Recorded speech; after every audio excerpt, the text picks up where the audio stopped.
Bienvenidos a casa, te estábamos esperando.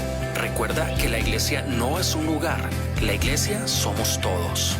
Este es un tiempo en el que adoraremos a Dios y aprenderemos más de Él al escuchar su palabra.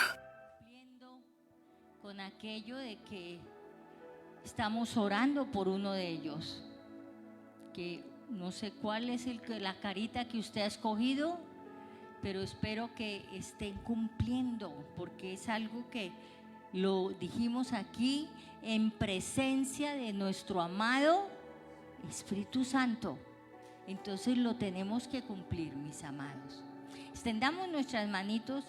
Padre Celestial, te damos gracias por estos príncipes y princesas, Señor, quienes están llevando el evangelio en sus corazones, Señor. Están aprendiéndolo, lo están sembrando en sus mentes, en sus corazones, para que más adelante, Señor, cuando sean mayores, la Biblia dice, cuando sean viejos, no se apartarán nunca del camino.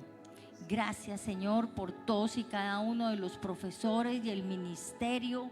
Señor, bendícelos grandemente, Señor.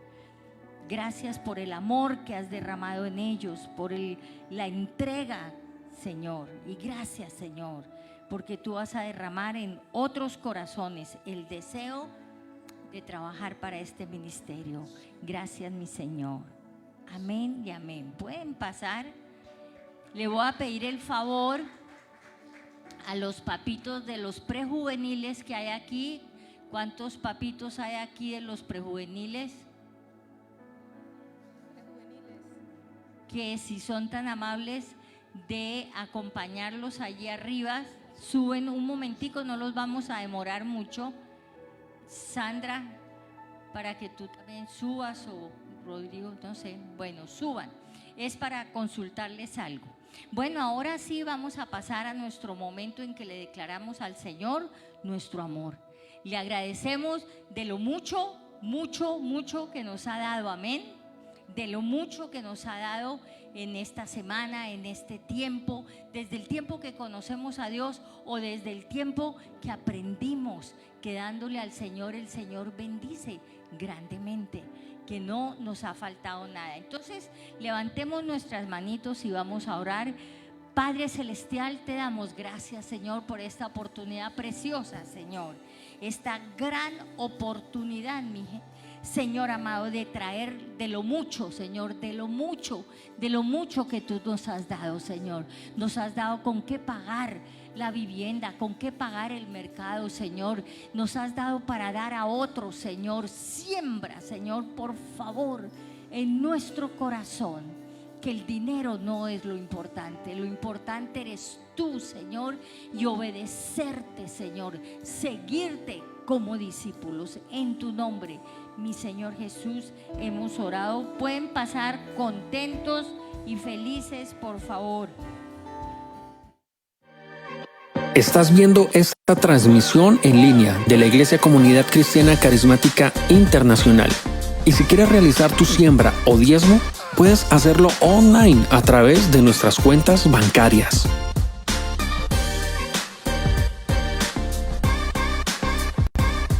Gracias por seguir en sintonía.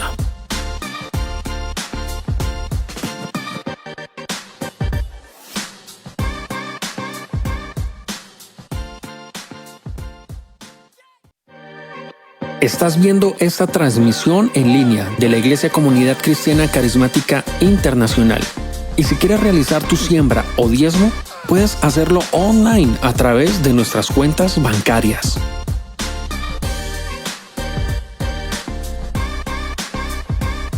Gracias por seguir en sintonía.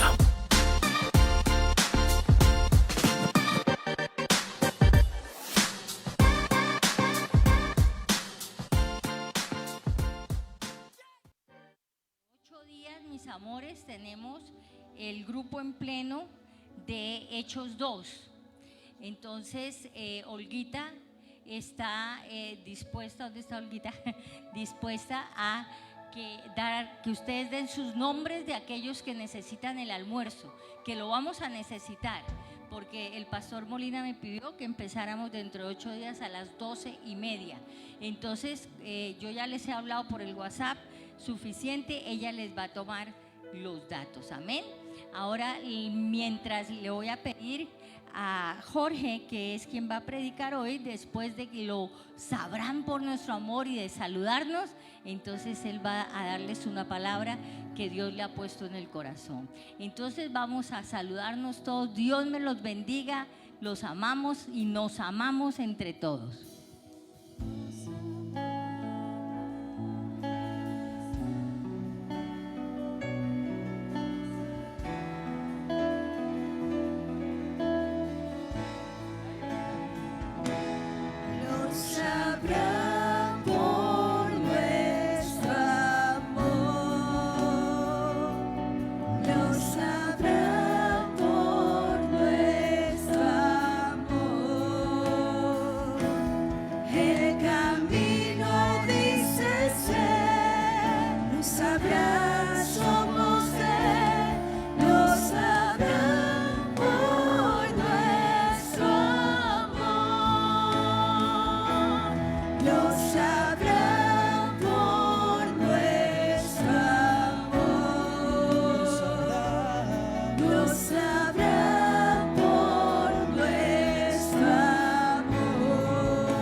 Esa misma actitud como hemos venido en ese tiempo de adoración, usted se conecte ahora con el Señor y permita que la presencia del Espíritu Santo empiece a llenar su vida. Levante sus manos, por favor.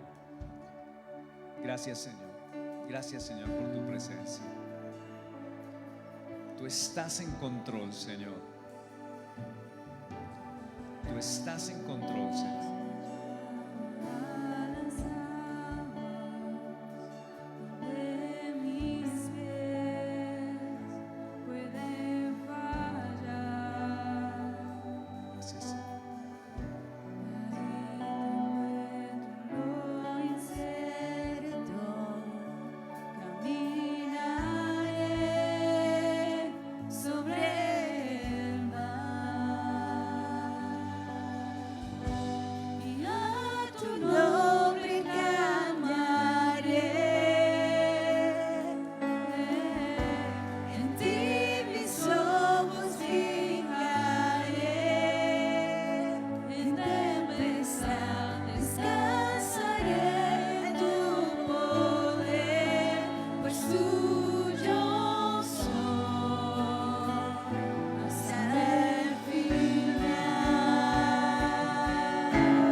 bendecimos en esta mañana, te exaltamos con todo nuestro corazón.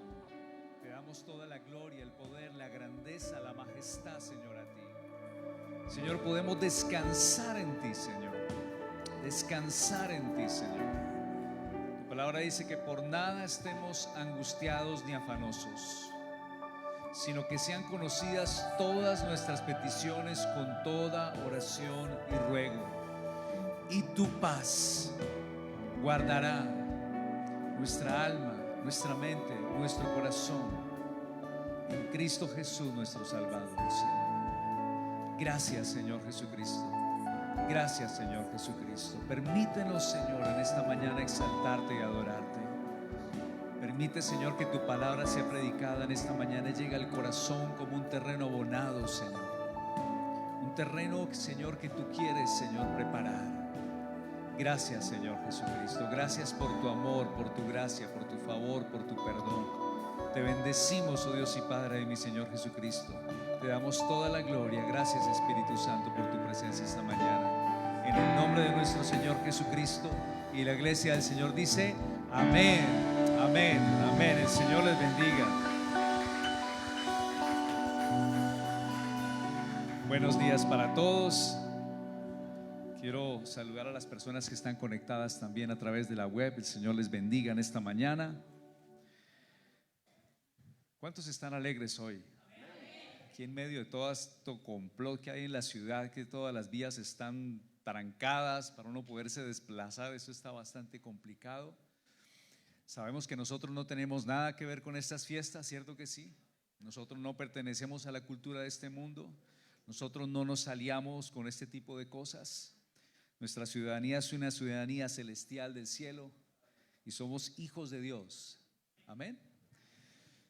Mis hermanos, les quiero comentar esta mañana que existe una historia en la Biblia, en el libro de Primera de Samuel. ¿Cuántos han leído el libro de Primera de Samuel? En este tiempo nos vamos a mover allí en varios versículos del libro de Primera de Samuel, varios capítulos. Y allí vamos a ver la historia del rey Saúl y del rey David. ¿Cuántos han escuchado la historia del rey Saúl y del rey David? La conexión sobre estos dos hombres que fueron los primeros reyes de Israel. ¿Usted sabía que ellos dos fueron los primeros reyes de Israel? Saúl fue el primer rey y luego lo sucedió David. Hemos escuchado varias predicaciones sobre las hazañas de David, de cómo venció al gigante Goliat y la historia de cómo el pueblo de Israel decide no querer más jueces. El último juez que hubo en la historia fue Samuel. Y el pueblo de Israel pidió un rey. Querían que el pueblo de Israel tuviera un rey así como lo tenían los otros pueblos, como lo tenían las demás naciones. Decisión la cual disgustó mucho al Señor cuando obviamente el pueblo lo pidió. Pero sin embargo, Dios les concedió lo que pidieron, no sin antes advertirles la manera como serían gobernados por un rey. Y dice allí en Primera de Samuel capítulo 8 versículo 7, dice: haz todo lo que te digan, le dijo Dios a Samuel. Le respondió el Señor: porque me están rechazando a mí y no a ti. Ya no quieren que yo siga siendo su rey. Desde que los saqué de Egipto me han abandonado continuamente y han seguido a otros dioses, y ahora te tratan a ti de la misma manera. Haz lo que te pidan, pero adviérteles seriamente acerca de la manera en que reinará sobre ellos un rey. Versículo 2 dice: entonces Samuel transmitió la advertencia del Señor al pueblo que pedía un rey.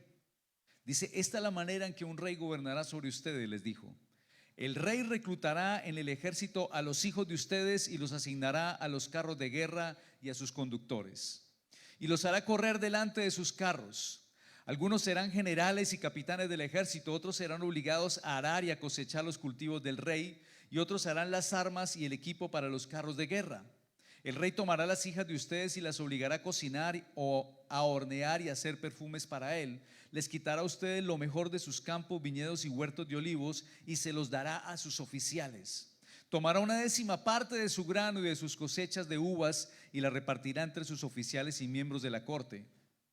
Les quitará sus esclavos y esclavas y les exigirá lo mejor de sus ganados y burros para su propio uso, para tributo. Les exigirá la 10ª parte de sus rebaños y ustedes serán sus esclavos. Eso fue lo que escogió el pueblo de Israel cuando desechó que Dios siguiera gobernando a través de los jueces y dijeron: no, queremos un rey. Dijo: pues esta es la manera como ahora los van a gobernar. Y si ustedes se han dado cuenta, este es el modelo de gobierno que ha trascendido a través de la historia, la jerarquía, donde el pueblo tributa, ¿cierto?, al gobierno, al Estado. Entonces es escogido Saúl como el primer rey de Israel. Saúl, de la tribu de Benjamín, un hombre que en un principio demostró ser fiel, pero que luego el poder lo corrompió. Su corazón se corrompió y desobedeció a Dios, lo cual le costó su posición como rey de Israel. Allí en 1 Samuel capítulo 13 versículo 8 dice que Saúl hizo un sacrificio de ofrenda quemada que no estaba autorizado a hacer. Una ofrenda quemada era coger un animal y quemarlo totalmente en el fuego, así entero. Por lo general era un buey. Y era un sacrificio que solo le correspondía hacer a Samuel. Pero Saúl, en su imprudencia, en su acelere, desobediencia, se anticipó, tomó una mala decisión, y es cuando Samuel le dice allí en 1 Samuel capítulo 13, le dice: qué tontería, exclamó Samuel, no obedeciste al mandato que te dio el Señor tu Dios. Si lo hubieras obedecido, el Señor habría establecido tu reinado sobre Israel para siempre, pero ahora tu reino tiene que terminar, porque el Señor ha buscado a un hombre conforme a su propio corazón. El Señor ya lo ha nombrado para ser líder de su pueblo, porque tú no obedeciste el mandato del Señor. Y luego más adelante Saúl comete otro acto de desobediencia cuando enfrenta al pueblo amalecita, lo vence, pero se trae un botín de guerra, ganado, cabras, y dejó al rey también de los amalecitas vivo, cuando Dios le había dado una orden que no trajera absolutamente nada. Nada. Y el profeta Samuel también le reprochó de nuevo y le advirtió que su reinado ya había acabado. Y le muestra las cosas que no hizo bien y que lo llevaron a su fracaso como rey, que están escritas allí en 1 Samuel capítulo 15 versículo 22. Dice Samuel: pero Samuel respondió: ¿qué es lo que más le agrada al Señor? ¿Tus ofrendas quemadas y sacrificios, o que obedezcas su voz? Escucha, la obediencia es mejor que el sacrificio, y la sumisión es tan pecaminosa, y la sumisión es mejor que ofrecer la grasa de carneros. La rebelión es tan pecaminosa como la hechicería, y la terquedad tan mala como rendir culto a ídolos. Así que, por cuanto has rechazado el mandato del Señor, Él te ha rechazado como rey. 4 cosas que Samuel le dijo allí a Saúl por las cuales él había sido desechado como rey: desobediencia, falta de sumisión, de sometimiento a Dios, a su palabra, a su mandato, la rebeldía contra Dios y la terquedad de su corazón. ¿Se imagina cómo estaba ahora Saúl? Dios dice: perdiste tu posición como rey y vas a ser reemplazado por otro. Yo creo que esto causa un sinnúmero de emociones, sentimientos y pensamientos de todo tipo: amargura, enojo, frustración, envidia. ¿Quién me va a reemplazar? Y fuera de eso, adicionado a eso, la terquedad. Y es donde aparece en escena un personaje que se llama David, el rey David, hijo de Isaí, de la tribu de Judá. Es ungido como rey, y dice la palabra que al momento de Samuel derramar el aceite sobre su cabeza, el Espíritu de Dios vino con gran poder sobre él a partir de ese día, cuando fue ungido como rey. Y viene entonces, a través de esta historia aquí en el libro de Samuel, la conexión de estos dos personajes tan importantes en la historia del pueblo de Dios. Pero no nos vamos a centrar en las hazañas, en las peleas, en lo que ellos lograron hacer, en todo lo que ellos lograron desarrollar, en sus victorias, sino que nos vamos a centrar en su carácter, sus actitudes y comportamientos, sobre todo el del rey Saúl.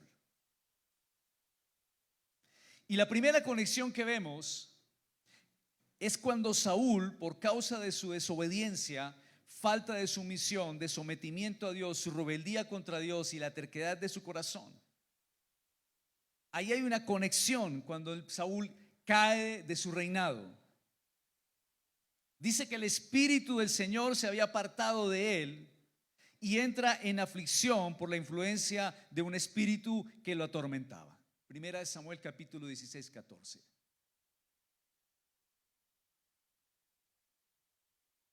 Entonces viene un espíritu que dicen que lo atormentaba. Entra en amargura, entra en dolor, entra en ira, entra en rabia, entra en desesperación.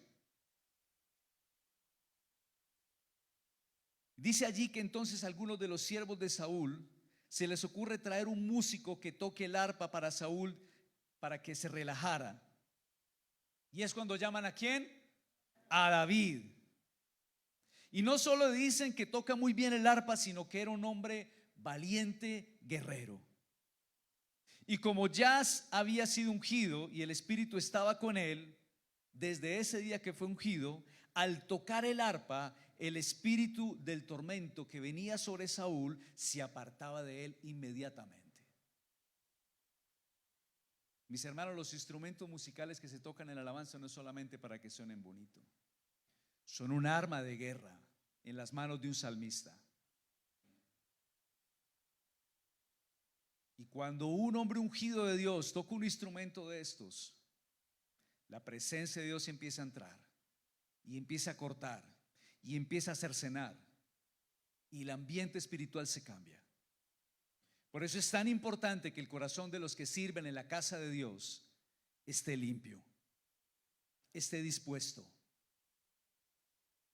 Que cuando usted sirva en la casa del Señor, sepa el lugar y la responsabilidad que usted tiene como testimonio aquí en esta casa.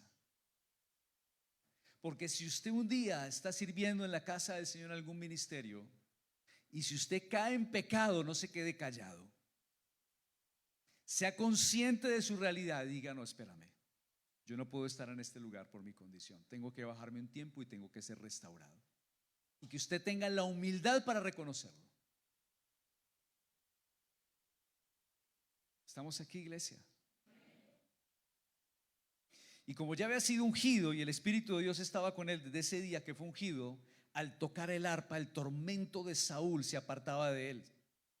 Se dice que David venía e iba a su casa una y otra vez cuando era llamado allá delante de Saúl para que tocara el arpa. La otra conexión importante que vemos entre estos dos personajes es cuando el pueblo de Israel es asediado por los filisteos, allí en 1 Samuel 17, versículo 51. Dice: y David entra y vence al gigante que se llamaba Goliat. Y esa historia nos la sabemos nosotros desde que nos la contaban aquí en la iglesia, y los que han estado de niños aquí en la iglesia infantil la han escuchado una y otra vez. Y David vence a Goliat al lanzarle una roca que pegó en la frente. Este cayó y David le cortó la cabeza con la espada del mismo gigante. Y dice aquí la Biblia que el premio por el hombre que venciera a ese gigante era que Saúl iba a entregar a una de sus hijas en casamiento a aquel que venciera a aquel hombre, y lo exoneraría a él y a su familia de pagar impuestos. Imagínese si eso fuera una norma hoy en día, que al casarnos nosotros le diga el Estado a usted: por ser casado queda exonerado el impuesto predial, queda exonerado del IVA, queda exonerado de la escrituración, queda exonerado los impuestos de la DIAN, del pago de la luz, del agua, del teléfono. ¡Qué maravilla! Así cualquiera se casa, pero ojo, no con cualquiera.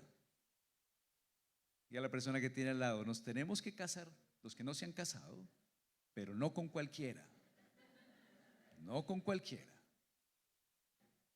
Primera Samuel 17, versículo 51 dice: después David corrió y sacó de su vaina la espada de Goliat y la usó para matarlo y cortarle la cabeza. Cuando los filisteos vieron que su campeón estaba muerto, se dieron la vuelta y huyeron. Así que los hombres de Israel y Judá fueron y dieron un gran grito de triunfo y corrieron tras los filisteos, persiguiéndolos tan lejos como Gat y hasta las puertas de Cron. Los cuerpos de los filisteos muertos y heridos estuvieron esparcidos a lo largo del camino de Saraim hasta Gad y Ecrón. Luego el ejército de Israel regresó y saqueó el campamento abandonado de los filisteos. Dice que David llevó la cabeza del filisteo a Jerusalén, pero guardó la armadura en su propia carpa. Al observar a David pelear contra el filisteo, Saúl le preguntó a Abner, el comandante de su ejército: Abner, ¿quién es el padre de este muchacho? En realidad no lo sé, declaró Abner. Bueno, averigua quién es, le dijo el rey. Ustedes saben que David iba a llevarle comida a sus hermanos y terminó enfrentando al gigante. Esa es la historia. Nadie dice que David iba preparado y le dijeron: hey David, mira, ahí hay un gigante que va a estar ahí, vaya usted, hermano, que usted es un duro pues. No, él iba a llevarle la comida ya a sus hermanos, escucha lo que está pasando e inmediatamente dice que el Espíritu de Dios vino sobre él y fue a parar allá frente a Saúl y le dice: yo soy capaz de matar a ese gigante. Y entonces después de que lo mata, uno se pregunta: pero venga, ¿por qué si David fue llamado en un momento, en un principio, para que tocara el arpa y calmara el espíritu que estaba allí sobre Saúl, por qué ahora Saúl está preguntando quién es este muchacho?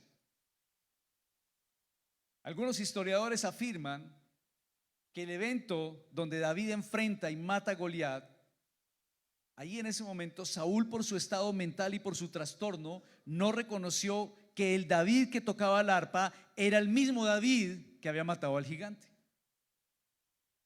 Eso es lo que dicen algunos historiadores de la Biblia para poder concatenar esos dos eventos.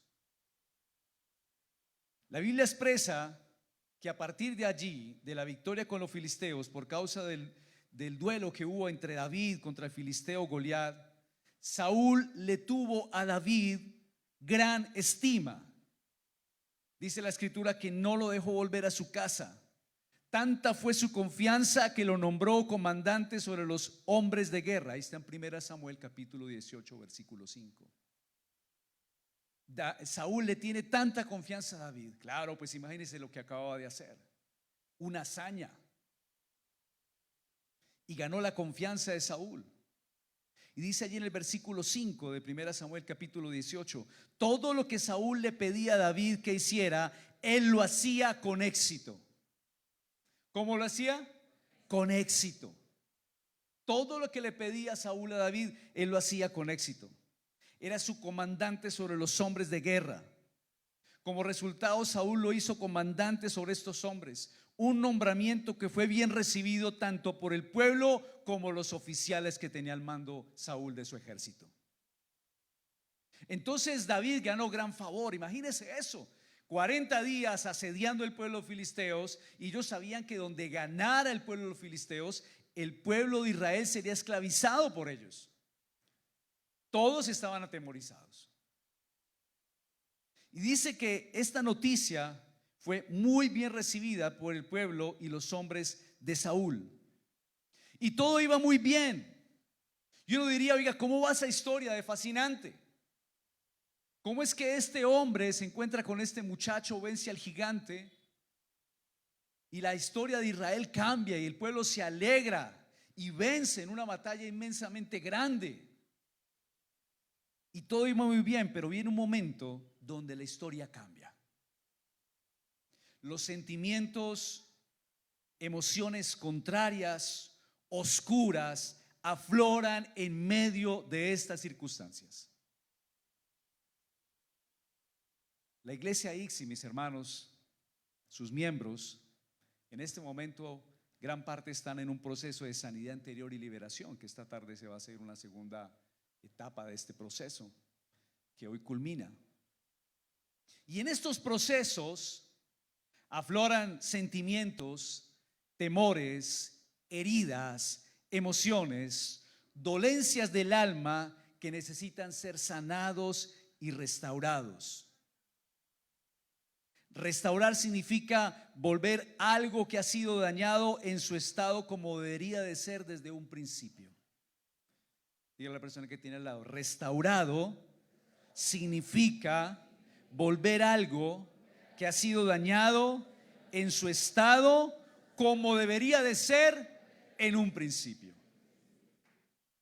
Por eso la palabra del Señor dice en 2 Corintios capítulo 5 versículo 17: de modo que si alguno está en Cristo, nueva criatura es. Las cosas viejas pasaron y he aquí todas son hechas nuevas. Pero mire lo que dice el pasaje: de modo que si alguno está en Cristo. Y ahí está la cuestión de si estoy o no estoy en Cristo, de si Cristo es mi Señor y mi Salvador, de si Cristo es mi Redentor, de si Jesús es mi Rey, de si Jesús tiene el control de mi vida ahora. Si he entendido que pagó el precio en la cruz del Calvario por amor a mí, si estoy en Cristo, porque si el pecado me gobierna y yo hago parte de este mundo, entonces eso quiere decir que no estoy en Cristo. Si mis hijos están arrastrados a las corrientes de este mundo, al pecado, entonces no están en Cristo. Y necesitan conocer ¿a quién? A Cristo. Entonces usted necesita orar y clamar y suplicar al Señor por la salvación de sus hijos y de su familia. Estamos aquí, iglesia. Pero el que está en Cristo, nueva criatura es. He aquí las cosas viejas pasaron y todas son hechas nuevas. Dele un fuerte aplauso al Señor. Dios quiere hacer algo nuevo en usted. Lo viejo se arranca, se quita y se siembra lo nuevo de Dios. Diga a la persona que tiene al lado: lo viejo se arranca, se quita y se siembra lo nuevo de Dios, de su espíritu en nuestra vida, y se forma el carácter de Cristo en nosotros. Pero eso requiere disposición del corazón. Diga: disposición del corazón. Si no hay un corazón dispuesto, ¿qué va a pasar? Nada. Ayer mi hija estuvo predicándole aquí a los jóvenes. Es curioso porque ayer, sin ponernos de acuerdo, ya predicó ayer. Hoy me tocó a mí predicar en la iglesia.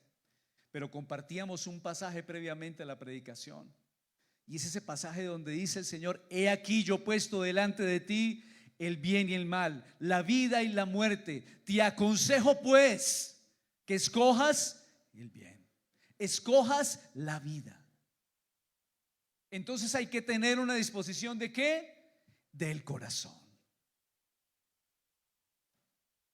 Entonces la cosa con Saúl y David iba muy bien, pero dice la escritura allí en 1 Samuel capítulo 18 versículo 6: cuando el ejército de Israel regresaba triunfante después que David mató al filisteo, mujeres de todas las ciudades de Israel salieron para recibir al rey Saúl. Cantaron y danzaron de alegría con panderetas y címbalos.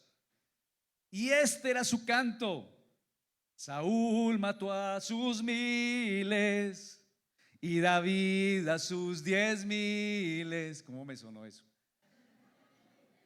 Dice que era un canto. Y gritaban eso y exclamaban alegres. Pero mire lo que dice el versículo 8: esto hizo que Saúl se enojara mucho. ¿Qué es esto? Enojado. Le dan crédito a David por 10,000 y a mí solamente por 1000. Solo falta que lo hagan su rey, como si lo hubiera profetizado. Desde ese momento Saúl miró con recelo a David. Oiga, pero ¿cómo cambió la historia? de la admiración de un muchacho que nadie creía que sería capaz de vencer ese gigante, que lo mandaron como carne de cañón. Yo me imagino que nadie daba un peso por David ante un gigante guerrero experto como lo era Goliat, 3 metros de altura, 500 kilos de peso, 38,000 peleas, 400 por round, por knockout. Como salen así los boxeadores que le empiezan a leer 200 peleas, 500 por knockout, 300 perdidas. Yo creo que nadie daba un peso por David. Yo creo que esperaban que en el primer encuentro cercano con Goliat lo hubiera de una vez matado. Como quien dice, uno más. Dice el versículo 10: al día siguiente un espíritu atormentador de parte de Dios abrumó a Saúl y comenzó a disvariar como un loco en su casa. Saúl se volvió loco.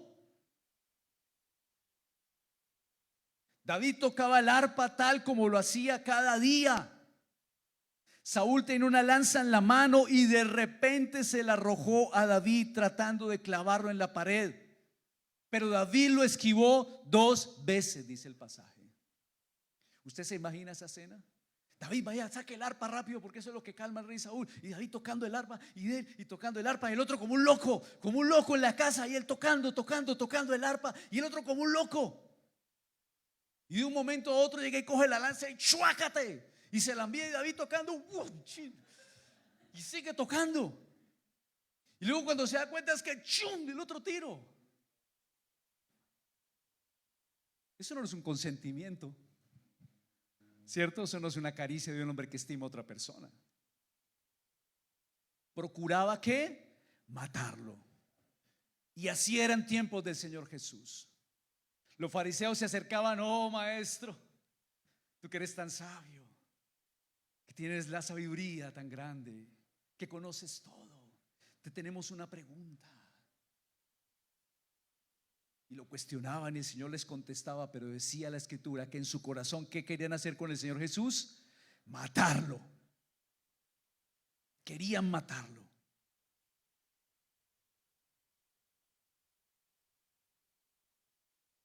Si uno mira la historia en su contexto, nos pone a reflexionar muy profundamente.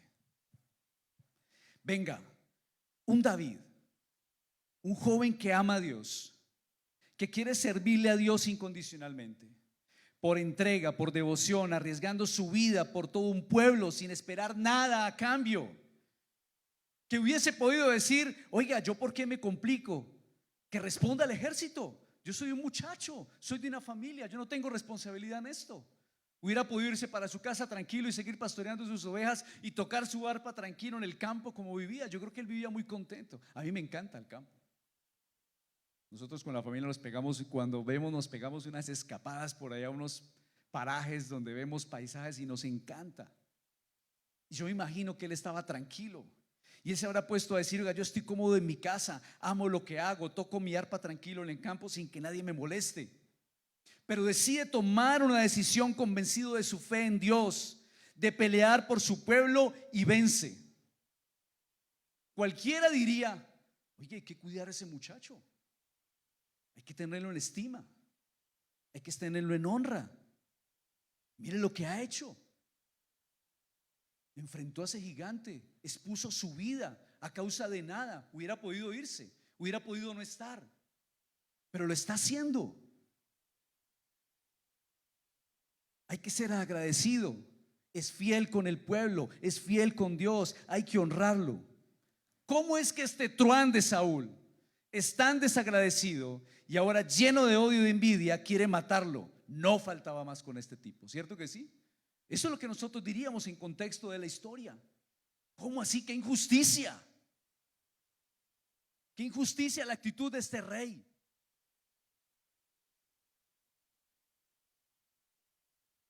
Cualquiera diría: ¿y por qué ese mismo rey Saúl no salió a pelear con ese gigante? ¿Por qué no tuvo la valentía de hacerlo?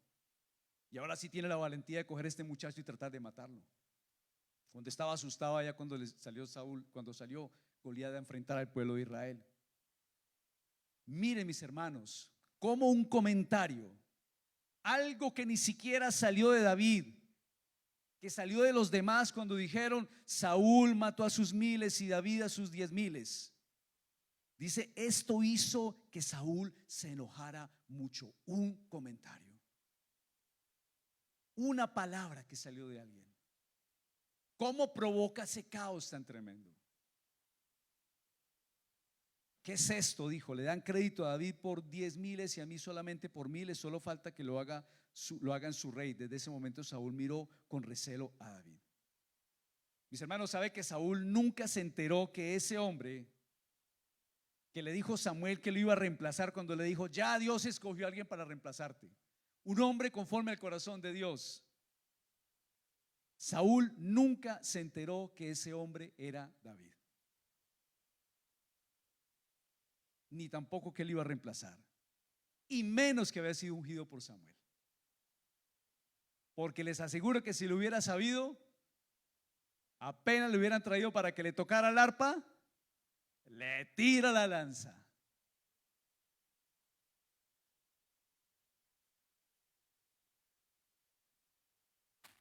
Dice: al día siguiente un espíritu atormentador de parte de Dios abrumó a Saúl y comenzó a desvariar como un loco en su casa.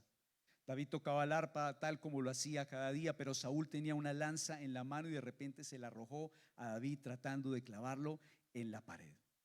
Y vemos la actitud de Saúl, cómo brota en él todo su enojo, su envidia, su recelo. Perdió el control y se enloqueció.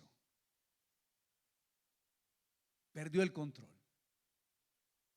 Y todo empezó por causa de una raíz que la vimos atrás cuando Samuel se la expuso y le dijo: mira, esta es la causa por la cual tú no vas a ser más rey de Israel.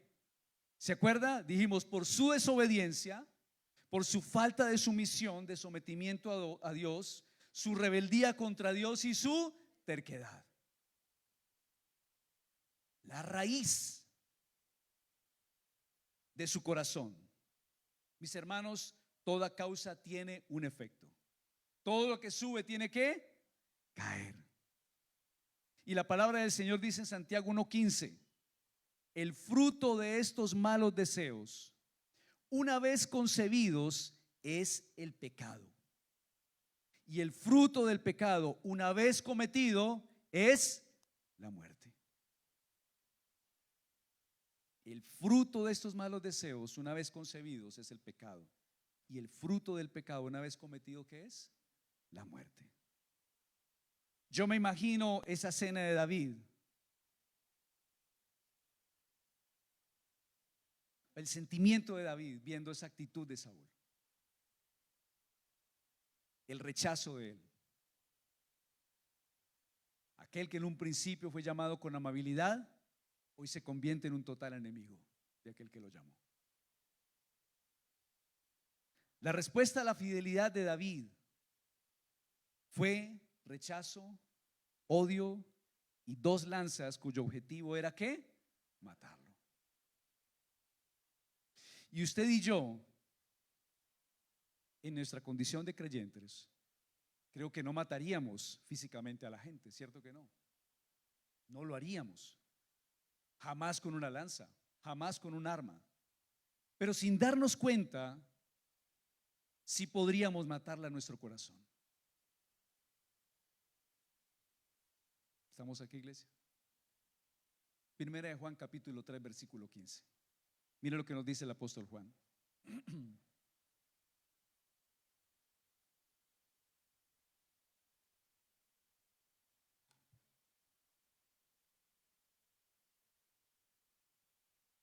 Todo el que odia a un hermano, en el fondo de su corazón es un asesino.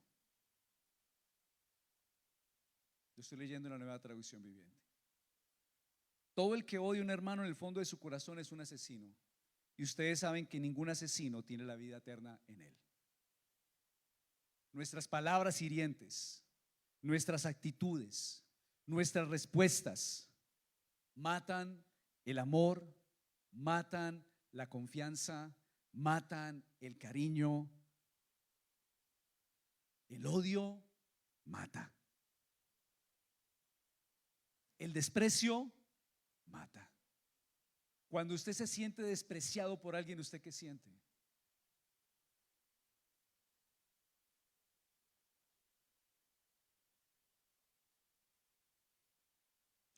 No valoramos a las personas que tenemos al lado, que nos apoyan muchas veces, que buscan un mismo fin conmigo. Ustedes han escuchado una palabra que dice por ahí, un lema que dice: nadie sabe lo que tiene hasta que lo pierde.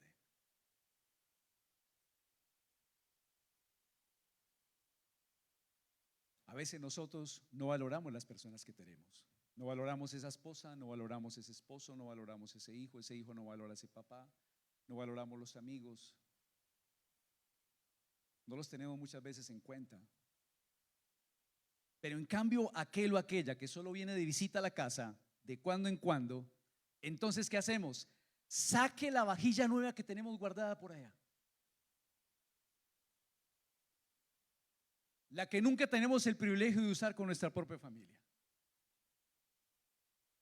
Saque la receta que nunca hemos hecho del plato aquí de lujo. Ese día sí se come pescado.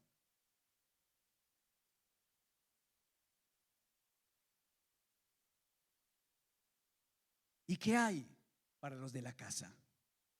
Los que están con usted. Mis hermanos, nosotros no podemos ver a las personas como un objeto de uso. No son una escoba que yo lo llamo cuando lo necesito y lo desecho. No es que este me sirve y cuando lo sirve entonces venga para acá y cuando no, vaya para allá, no me importa y no me vuelva a acordar de él. A ver qué provecho puedo sacar.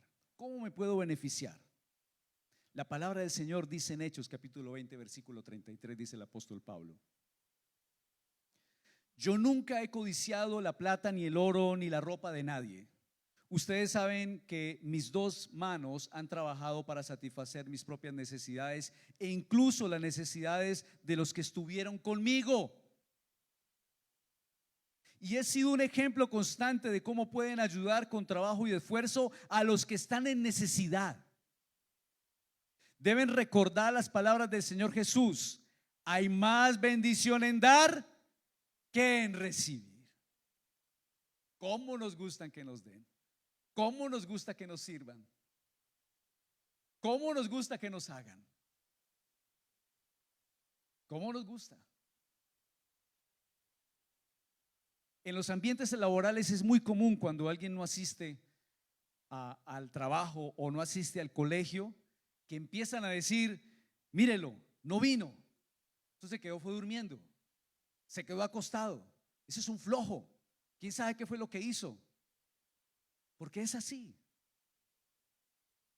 Pero ¿y por qué no llamar? ¿Por qué no preguntar? Ven, ¿qué pasó que no viniste? Pero hacen conjeturas si uno los escucha. No, ese se emborrachó, eso no vino porque está borracho, ese estaba haciendo tal cosa. Pero ¿y por qué no llamamos para preguntar por qué no viniste? ¿Algo te pasó? ¿Te puedo ayudar en algo? Mire, mis hermanos, si verdaderamente a mí alguien me importa, yo lo busco. No espero que me busque. Ese era el modelo del Señor Jesús. No es que nosotros lo hubiésemos amado a Él, es que Él nos amó primero y nos buscó y nos encontró y nos vendó las heridas y puso aceite de su Santo Espíritu en cada una de ellas. Denle un fuerte aplauso al Señor. Él nos buscó, Él nos dio un ejemplo de misericordia, de gracia. El Señor dijo: misericordia quiero, más que los diezmos, más que las ofrendas, misericordia. Misericordia. En esto consiste el amor, no en que nosotros hayamos amado a Dios, sino que Él nos amó a nosotros y envió a su Hijo como propiciación por nuestros pecados. Las personas que tienes a tu lado, tu esposa, tu esposo, tu mamá, tu papá, tus hijos, tus hermanos de la familia, tus papás en la fe, todos valen. Hónreles. Nadie está obligado a dar cariño, afecto y amor, pero es un mandato del Señor. Demuéstreselos. demuéstreselos. No vaya a ser que cuando se vayan, ahí si usted diga, ¿por qué no le dije que lo amaba?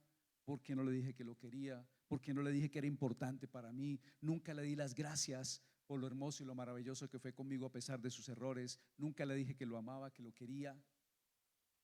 ¿Cuándo le di un abrazo? ¿Cuándo fue la última vez que usted le dijo te quiero, te amo? ¿Cuándo fue que usted como hijo se acercó a su papá y le dio un abrazo y le dijo, papá, tú eres el mejor papá del mundo? Así sea el más defectuoso, dígale, usted es el mejor papá del mundo. Para mí tú eres el mejor papá del mundo. Tú eres la mejor mamá del mundo. ¿Saben que sin ser conscientes podemos estar frenando, dañando, destruyendo el llamado y la vida de alguien sin darnos cuenta? El Señor era muy cuidadoso de eso. Yo imagino que entre los apóstoles ellos ahí decían, pero venga, Julano de tal. ¿Ustedes se acuerdan la discusión cuando dijeron que quién es el que más sirve? Bueno, y aquí quién es el mayor de nosotros. ¿Quién no? ¿Qué? ¿Cómo? ¿Qué no? El Señor, ¿qué hizo? Solamente cogió y les dio ejemplo, no más. No más. Dijo, hizo un acto, le lava los pies y les dice que quiere ser el mayor de ustedes, es el que más sirve. ¿Qué hizo él? Les dio ejemplo. El ejemplo, mis hermanos, es la mejor manera de enseñar. Usted se puede pasar dándole a otro, veas que usted tiene. Hágalo usted y demuéstrele que sí se puede hacer. No hay mejor manera de enseñar con el ejemplo que con el ejemplo. Mis hermanos, la ansiedad se transfiere. Si el equipo de alabanza me colabora, por favor, le agradecería. Mis hermanos, la ansiedad se transfiere y es como un alto voltaje emocional. Cuando usted mete el dedo en un tomacorriente de su casa, le pasa una descarga eléctrica leve y usted apenas se ríe, ¿cierto? Dice, uy, me pasó la corriente. Ya, y pasó. Dice, ¿qué le pasó? No, me pasó la corriente ya. Y hasta se ríe usted de los nervios ahí porque le pasó la corriente. Pero cuando usted coge un cable de 5.000 voltios, 10.000 voltios, 30.000 voltios, esa descarga sí hace daño. Por eso existe algo que se llaman los polos a tierra. Para que toda esa descarga pesada, Juan que es eléctrico, él sí sabe, vea. Juan sí me dice, si me estoy equivocando. Los polos, aquí está Jorge también. Por eso existen las descargas a tierra. Cuando nosotros tenemos un alto voltaje de emociones y dejamos que la ansiedad nos agobie y no descargamos todo eso en el polo a tierra que es nuestro Señor Jesucristo, sino en nuestros hijos, en la familia, en la gente que nos rodea, los afectamos, generamos un conflicto y a veces hacemos daño y no nos damos cuenta. Mateo 11:28 dice: luego dijo Jesús, vengan a mí todos los que están cansados y llevan cargas pesadas y yo les daré descanso. Pónganse mi yugo. Déjenme enseñarles porque yo soy humilde y tierno de corazón. Encontrarán descanso para el alma, pues mi yugo es fácil de llevar y la carga que les doy es ¿qué? Liviana. Polo a tierra. ¿En dónde usted tiene que descargar todo eso? En el Señor Jesucristo. Él llevó todas nuestras cargas, todas nuestras dolencias y hoy sigue llevando nuestras cargas, mis hermanos. Por eso Él dijo: vengan a mí, vengan a mí. Filipenses 4:6 dice: por nada estéis ansiosos, sino que sean conocidas vuestras peticiones delante de Dios en toda oración y ruego con acción de gracias. Hay personas que no se han dado cuenta y a veces son controladoras, como lo hizo Saúl. Les gusta tener control. Cuando Saúl perdió el control, se desesperó. Y hay personas que cuando pierden el control se desesperan.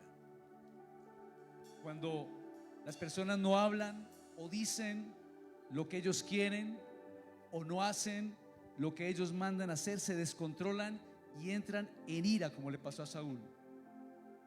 Y como dicen por ahí, terminan sacando la gente del llavero. Este ya no me sirve, y lo sacan del llavero porque no hace exactamente lo que yo le digo. Y quieren tener control. Eso mismo le pasaba a mis hermanos, a los profetas y maestros de esa época. El pueblo les tenía respeto, pero los mantenían fuera del llavero, porque corregían y hacían un llamado permanente al fundamento de la verdad de la palabra de Dios al pueblo de Israel. Por eso muchos de ellos no los querían. El Señor Jesucristo dijo: Israel, Israel, que matas a vuestros profetas. ¿Se acuerdan de Juan el Bautista? Que le dijo a Herodes: no te es lícito tener la esposa de tu hermano. No es lícito que tú la tomes ahora por esposa tuya. La ley te prohíbe tener a la esposa de tu hermano. ¿Y cuál fue la consecuencia de Juan el Bautista? Le cortaron la cabeza. Yo quiero que por un momento, ya para terminar, usted piense en esas personas o en esa persona con la que usted cuenta o con las que cuenta. Cuando usted dice: bueno, ¿quiénes son los que me apoyan? Que a la hora de los momentos donde encuentro apoyo están ahí, en el trabajo, en la familia, en las amistades. Que usted piense en esas personas. ¿Quiénes son los que me han rodeado verdaderamente? ¿Quiénes son en mi familia, en mi hogar, en mi círculo social los que verdaderamente me apoyan? Los que están ahí. Y ahora pregúntese de una manera figurada y no literal. Figurada y no literal. Pregúntese: ¿por qué les quiero tirar la lanza? Figurada y no literal. ¿Por qué les quiero tirar la lanza a esta persona? ¿Por qué? ¿Qué ha hecho? ¿Qué está haciendo? ¿Por qué le quiero tirar la lanza? ¿Por qué con aquellos otros que me dicen que no puedo decir amablemente y asimilar la respuesta? ¿Por qué con esta persona cuando me dice no, siento que la odio? Siento que la desprecio. ¿Y por qué con los demás que no están cercanos a mí, con eso sí logro decirle: bueno, listo, ok, no hay problema? Pero con este no, o con estas personas no. Pregúntese cuántas veces usted ha honrado a esa persona o a esas personas. ¿Cuántas veces usted le ha dicho que son una bendición a su papá, a su mamá, a sus hijos, a su esposo, a su esposa, a los amigos cercanos, que son una bendición? Y le ha honrado mostrándole su agradecimiento con algún detalle o con alguna cosa. Piense si alguna vez lo ha hecho. Algo representativo, y no con lo que le sobra. No con que usted dice: mire, es que estos zapatos viejos me quedaron buenos y venga, los voy a regalar a fulano. No, no, no, no. Algo de honra, algo que nace del corazón, y que usted le pueda decir al Señor. Cierre sus ojos, póngase de pie, por favor. Que usted le puede decir al Señor esta mañana: Señor, dígalo: Señor, ayúdame y perdóname. Ayúdame y perdóname, porque no he sabido valorar esas personas, Señor. No me han hecho nada. ¿Qué me han hecho, Señor?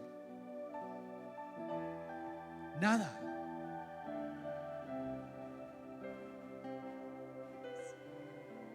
Y ahí vemos la actitud de Saúl. Pero en la actitud de David, miremos la actitud de David para terminar. ¿Usted qué hace si primero lo ovacionan y luego le tiran una lanza para matarlo? Y 2 veces. Y lo persiguen como un fugitivo y es objeto de señalamiento sin justificación. ¿Qué siente esa persona? ¿Qué sintió David? Y lo tremendo es una cosa: que el que lo perseguía a él era su suegro, porque David se casó con una de las hijas de Saúl. Aquí es donde descansan las suegras. Aquí es donde no vamos a hablar de las suegras. Aquí es el suegro, porque ahora es un suegro que quiere acabar con su yerno. Lo más lógico, si uno dijera a David, ¿qué es? Que se vaya, ¿cierto? Que él hubiera huido. Pero David dijo: En toda la expresión del libro de Samuel lo pueden encontrar: yo nunca tocaría al ungido de Jehová, dijo David. No me importa que me persiga, no me importa que me odie, no me importa lo que él piense de mí, yo nunca tocaré al ungido de Jehová. ¿Qué actitud la de David? La misma actitud del Señor Jesucristo, cuando dice que él fue silencioso como oveja al matadero, no abrió su boca, porque sabía cuál era su propósito y él no iba a dañar ese propósito. Mis hermanos, David había podido matar a Saúl, por supuesto que sí. Un hombre con una precisión milimétrica para apuntar y dar en el blanco como David, que mataba osos y leones, pero no lo hacía. Dice la palabra allí en el versículo 5 de 1 Samuel, dice: todo lo que Saúl le pedía a David que hiciera, él lo hacía como con éxito, con excelencia. Y era un tirano este yerno, este suegro, con ese yerno. En 1 Samuel capítulo 26 versículo 18, hay una escena donde David con sus ejército aliado logra entrar en un lugar donde está Saúl y están dormidos, y él logra tomar la lanza de Saúl sin tocarlo, y empieza a gritar desde arriba, vociferándoles allá donde estaba Saúl con su campamento y su ejército, llamando la atención, llamando al jefe del ejército de Saúl, diciéndole: mira, aquí tengo la lanza de Saúl, hubiera podido matarlos, culpa tuya que no protegiste al ungido de Jehová. Le estaba recriminando a la escolta de Saúl porque él no había cuidado a Saúl. David, que estaba siendo perseguido, David, que el mismo Saúl procuraba matarlo, le estaba diciendo a la escolta: mira, te descuidaste, hubiera sido otro, hubieran matado al ungido de Jehová. Y entonces empieza a gritarle David a Saúl: ¿por qué me persigue? ¿Qué hice? Le dice al rey Saúl: ¿qué delito cometí? Pero ahora que mi señor el rey escucha a su siervo, si el Señor lo ha incitado en mi contra, entonces que él acepte mi ofrenda. Pero si esto es solo un plan humano, entonces que los que estén involucrados sean malditos por el Señor. Pues me han expulsado de mi hogar y ya no puedo vivir entre el pueblo del Señor. Usted se imagina, David está desahogando su corazón. Dice: mire, me sacaron de mi casa, no puedo volver a mi casa, estoy viviendo escondido en un lugar, en otro, aquí y allá. ¿Qué hice? ¿Cuál fue la causa? ¿Por qué? ¿Era legítima? ¿Era justa? Y han dicho: ve, rinde culto a los dioses paganos. Debo morir en tierra extranjera, lejos de la promesa del Señor, dice David. Debo morir lejos de la promesa del Señor, porque el rey de Israel ha salido a buscar a una sola pulga. Así se veía David. Claro, estaba frente al rey de Israel. David todavía no ha sido ungido rey. ¿Por qué me persigue como una perdiz en las montañas?, le dice David. Entonces Saúl le contestó: he pecado, hijo mío, vuelve a casa. Vuelve a casa. Usted tiene que coger esas personas en su corazón y decirle: Señor, ayúdame para que esas personas vuelvan a ser de mi afecto, porque nada me han hecho. Que vuelvan a mi casa, a mi corazón, para amarlos como se merecen, que yo pueda honrarlos como ellos se merecen, porque los he despreciado en mi corazón, los he usado, han sido objeto de uso de mí, pero no los he amado verdaderamente en mi corazón. Que vuelvan a casa. Que usted le diga: Señor, vuelve a mi casa. Y él le dice: hijo mío, vuelve a casa y ya no trataré de hacerte daño, porque hoy has valorado mi vida. He sido un tonto y he estado muy, pero muy equivocado. Mis hermanos, el reino de Dios se mueve diferente a este mundo. El reino de Dios dice que no paguemos mal por mal, que paguemos bien por mal. El Señor, mis hermanos, tiene un lugar específico que nadie más lo puede suplantar en el cuerpo de Cristo para cada uno de nosotros. Entonces usted no tiene que envidiar absolutamente nada. Nada. Yo en esta etapa estoy en una etapa de legado. Estoy empezando ya a ver cómo voy a dejar a mis hijos en el conocimiento del Señor, porque algún día yo me voy a ir. ¿Qué voy a dejar? Voy a usurpar todo, usurpar lo que tengo, tener lo que tengo para mí. ¿Para qué? Hay que dejar legado a las nuevas generaciones. El Señor dijo: el propósito de los hijos que crecen en el matrimonio es que sirvan y amen a Dios. Y en eso estoy enfocado en estos tiempos. Y usted pueda enfocarse en eso también. No desfallezca por ese hijo que está apartado del Señor. No desfallezca por esa hija que está apartada del Señor. No desfallezca por ese esposo que está apartado del Señor. No desfallezca por esa esposa, por esos padres, por esos amigos. Siga clamando al Señor por su salvación. Dígale: Señor, envía siervos a esa mies, porque la mies está lista. Señor, te damos gracias en el nombre de Jesús en esta mañana, Señor. Gracias, Señor, porque tú eres tan bueno, tan misericordioso, porque tú cumples tu palabra. Porque cuando tú dijiste: todas las cosas viejas pasaron, he aquí todo es hecho nuevo. Tiene que ser hecho nuevo. Nuevo, nuevo, nuevo, nuevo, nuevo, nuevo, en el nombre de Jesús. Recíbalo. Recíbalo. Recíbalo, nuevo. Cuando usted recibe lo nuevo de Cristo, de la santidad de Dios, usted ya no ve el pecado como algo deleitoso. Usted lo ve como algo que es sucio, que aborrece. Esto no es conmigo. Este lugar ya no es conmigo. Usted empieza a sentir algo diferente, porque es lo nuevo que viene del cielo de parte de Dios, en el nombre de Jesús. Señor, te bendecimos esta mañana, te exaltamos, te agradecemos por esta palabra, Señor, y te damos toda la honra, el poder, la grandeza. Ayúdanos, Señor, y perdónanos. Ayúdanos, Señor, a ver como tú ves. Ayúdanos, Señor, a sentir como tú sientes. Ayúdanos, Señor, a tener la misericordia que tú tienes. Ayúdanos a tener el amor y la compasión que tú tienes. Cuando tú desde la cruz dijiste: Señor, perdónalos porque ellos no saben lo que hacen. Y tú dijiste: son como ovejas que están sin pastor. Señor, sé nuestro pastor. Sé nuestro pastor, pastoréanos en delicados pastos. Haznos descansar sobre arroyuelos, Señor. Trae paz a nuestra alma cuando descansemos esa carga delante de ti, Señor. Cumple tu palabra, Señor, en el nombre de Jesús. Gracias, Señor. Te bendecimos y te exaltamos y te damos toda la gloria, el poder y la honra por los siglos de los siglos. Y la iglesia del Señor dice: amén. Levante sus manos y por un minuto más vamos a orar al Señor. Un minuto, un minuto, un minuto.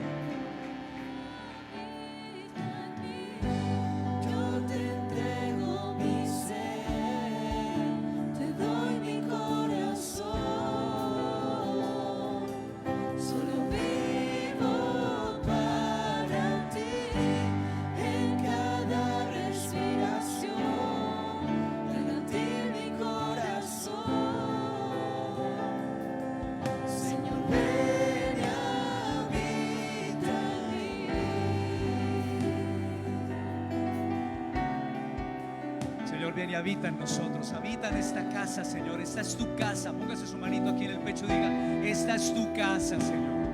Esta es tu morada, Espíritu Santo. Hoy es tu casa, tu habitación. Aquí habitas tú, Señor. Y mayor eres tú que estás en mí que el que está en el mundo, Señor, y lo que hay en el mundo. Padre, muchas gracias, Señor. Te adoramos, te bendecimos en el nombre de Jesús. Amén. Amén. Una última información. Las personas que están en el seminario de sanidad interior y liberación, por favor, hoy a la 1 de la tarde aquí en la iglesia, no se les olvide, 1 de la tarde. Hola, bienvenidos a casa. Te estábamos esperando. Recuerda que la iglesia no es un lugar, la iglesia somos todos. Este es un tiempo en el que adoraremos a Dios y aprenderemos más de Él al escuchar su palabra.